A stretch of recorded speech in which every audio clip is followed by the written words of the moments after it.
আনিশার মুখোশ খুলতে রানী গোপনে পিকলুকে নিয়ে এলো ব্লু হরাইজন নার্সিংহোমে।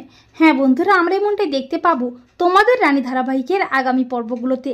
রানীর কেউ ক্ষতি করতে চাইছে বুঝতে পেরেই দুর্জয় রানীকে নিয়ে কলকাতায় ফিরে আসে। আর কলকাতায় ফিরে এসেই রানী বুঝতে পারে পিকলুর কন্ডিশন খুবই ক্রিটিক্যাল হয়ে যাচ্ছে। তাই রানী তড়িঘড়ি করে পিকলুকে নিয়ে আসে ব্লু হরাইজন নার্সিংহোমে। তবে সবটাই গোপনে করে, এমনকি দুর্জয়কেও জানতে দেয় না রানী। এরপর ঠিক তখনই দুর্জয় নার্সিংহোমে আসে। তখন নার্স এসে রানীকে জানায় যে দুর্জয় স্যারও এদিকেই আসছেন, বোধহয় শেষ রক্ষাটাও হবে না। তখন রানী বলে, এত সহজে আমার এতদিনের পরিকল্পনা, এতদিনের পরিশ্রম ব্যর্থ হয়ে যাবে? এরপর যখনই দুর্জয় পিকলুর কেবিনের দিকে যাবে করে, ঠিক তখনই আনিশা এসে বলে, জয়, একজন ক্রিটিক্যাল পেশেন্ট এসেছে, তুই এক্ষুনি চল। তখন দুর্জয় সেখান থেকে চলে যায়।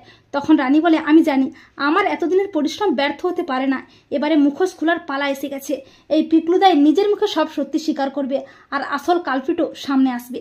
তো বন্ধুরা, তোমরা এটাই চাও তো যে এবারে রানী যেন আনিশার মুখোশ খুলতে পারে আর পিকলুও যেন নিজের মুখে সব সত্যি স্বীকার করে? কমেন্ট করে জানিয়ে দাও তোমাদের মতামতটি।